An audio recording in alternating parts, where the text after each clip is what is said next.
It's a sister situation with sipping conversation.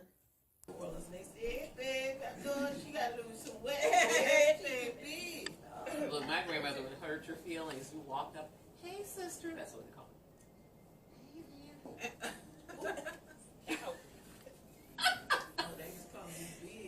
That's like Roger Tennant. Oh my God. We ought to have a conversation about that.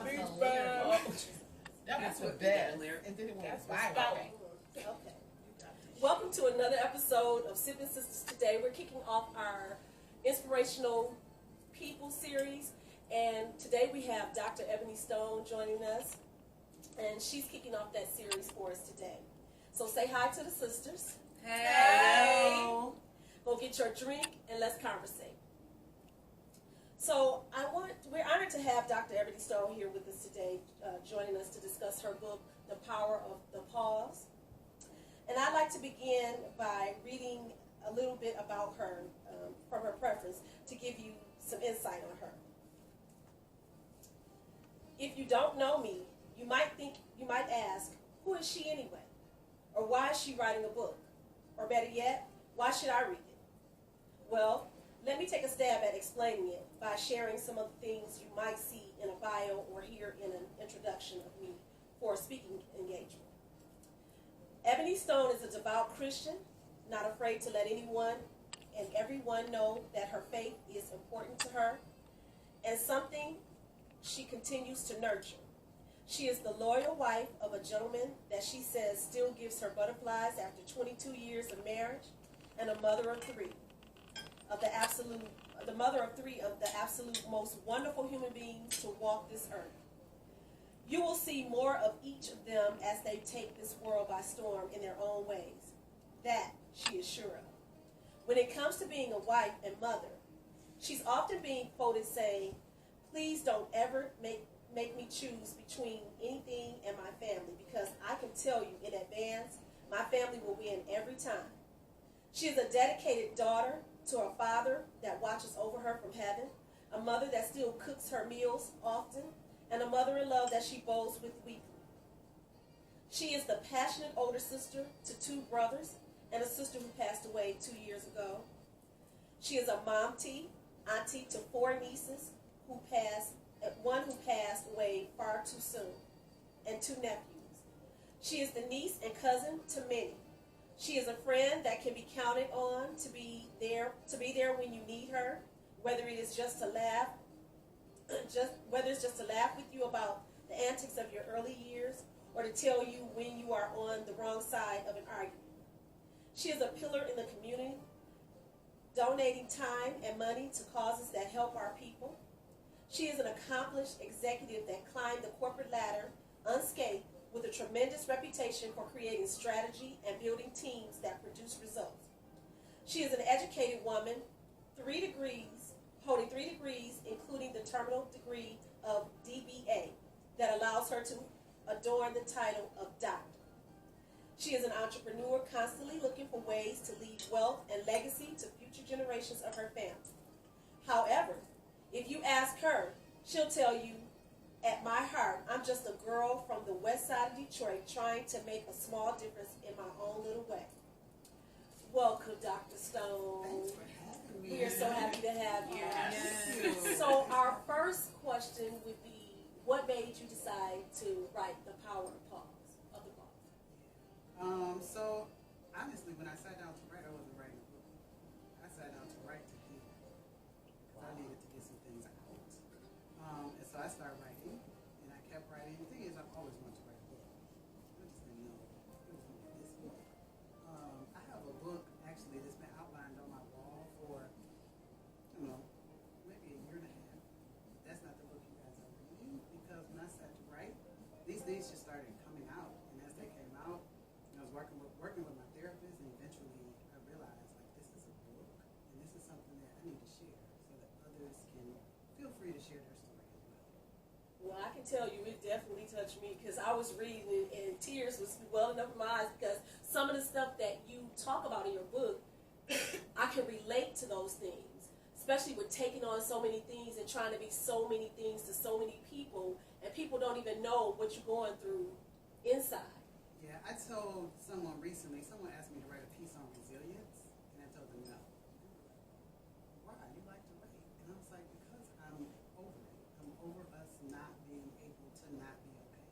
So I'm not writing that piece. I don't want to, because I think we have to, as black women, we really have to be okay knowing when we're not okay. Yes. I love that because, that's something that I'm standing on right now.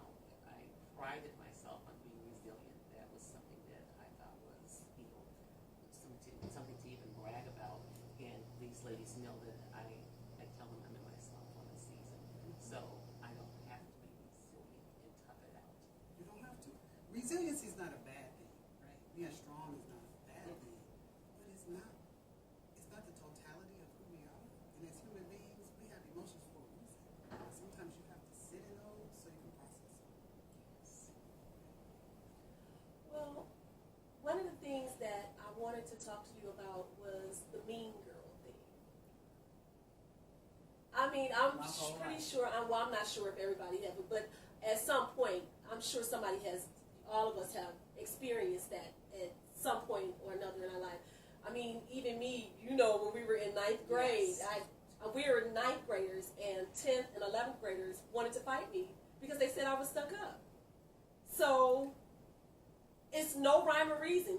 We didn't hang with these girls. We didn't be around. We weren't around these girls, but they wanted to fight me. It was one girl had these other girls that brought them together, just like the young lady that was doing the parade. A whole parade. Who does that? I was like, Children can be mean. Yes. And especially middle school, high school girls. That's why I don't like kids. So begin with, that's why I don't like kids. Y'all hear me say that? There's a reason. Well, you know what? And Deidre, you were going to say something. Well, no, I was just saying so our viewers know when you're saying the parade, it was a parade for what? Just so they have a little insight. Yeah. Because if they Yes. haven't read the book. I came outside, and the girls that I have been playing with all summer, I still, to this day, don't know what I did. They created an entire We Hate Ebony parade. And they marched up and down the street. They had chants, the whole nine. When we grew up, it wasn't going to House of Cry.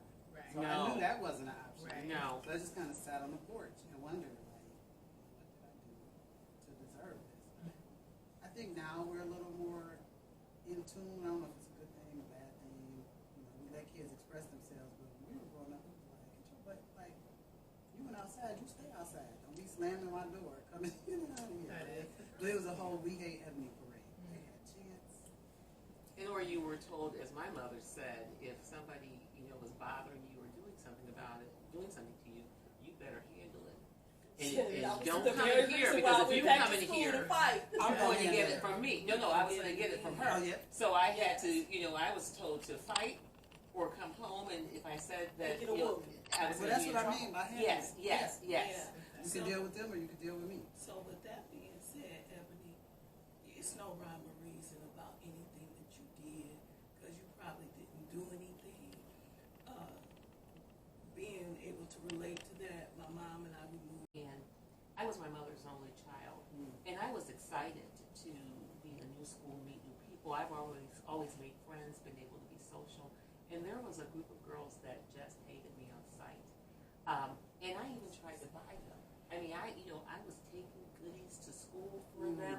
The more I did, the meaner they got. And so what it did to me is it caused me to have trouble making friendships with women. And you talked about that.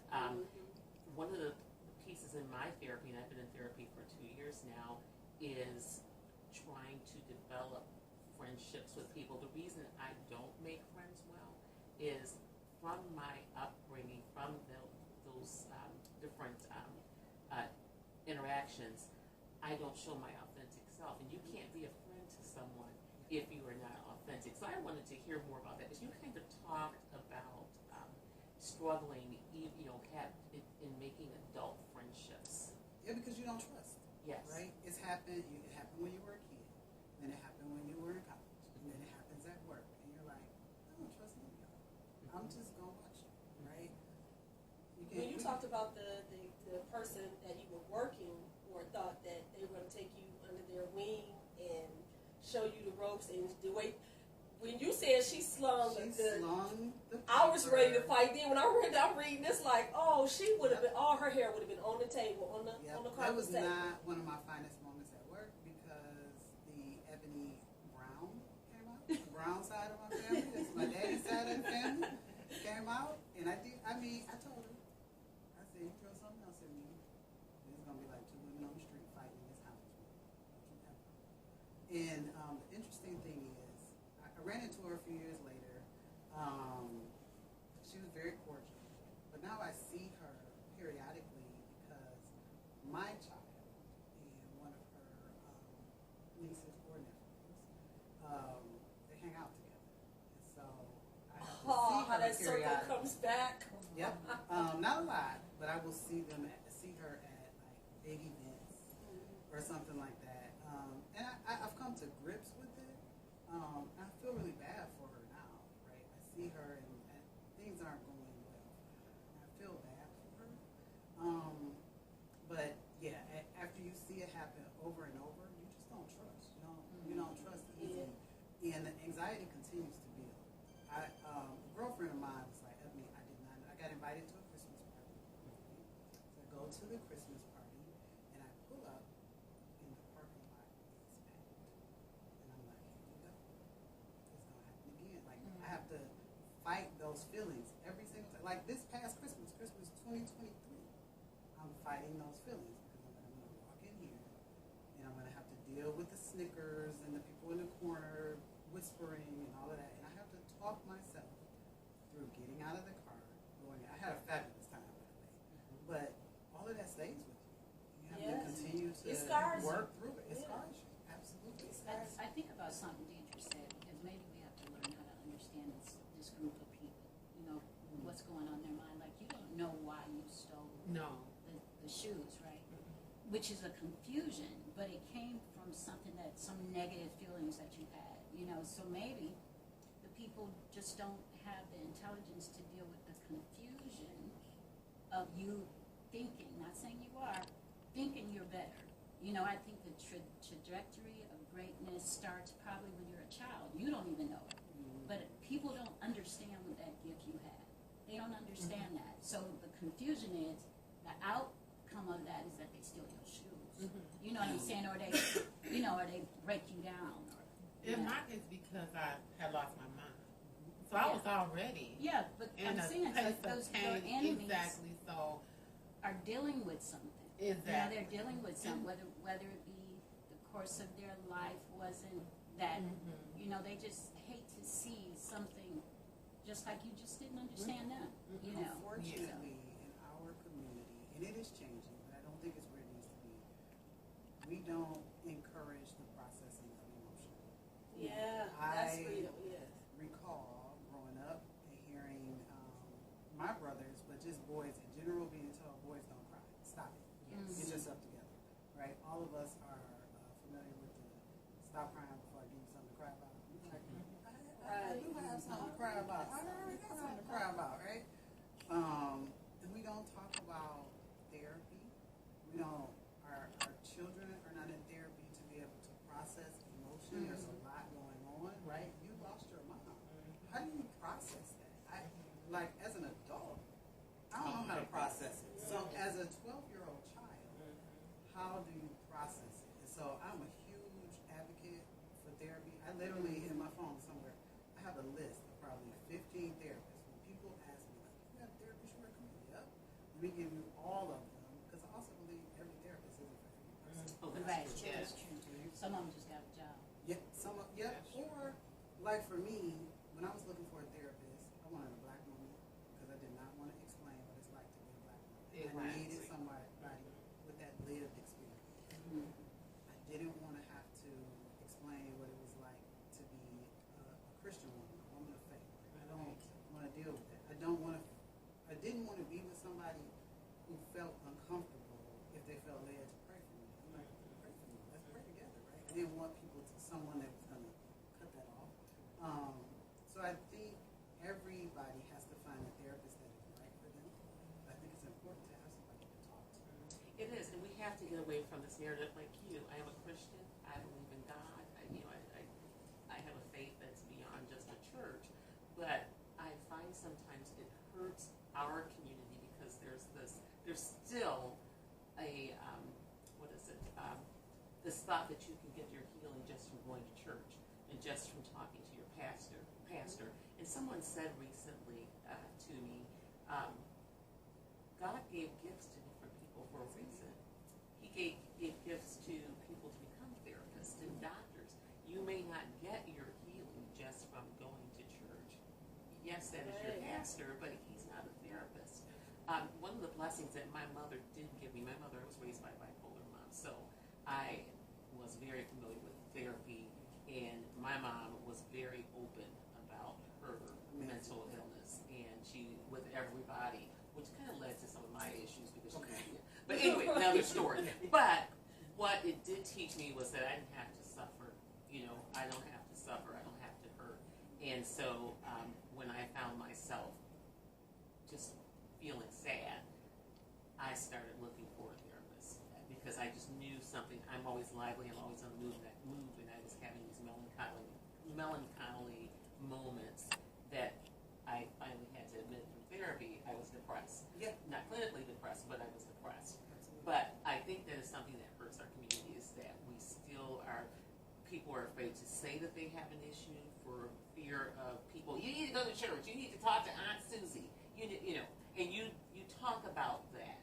I just recently, when I started saying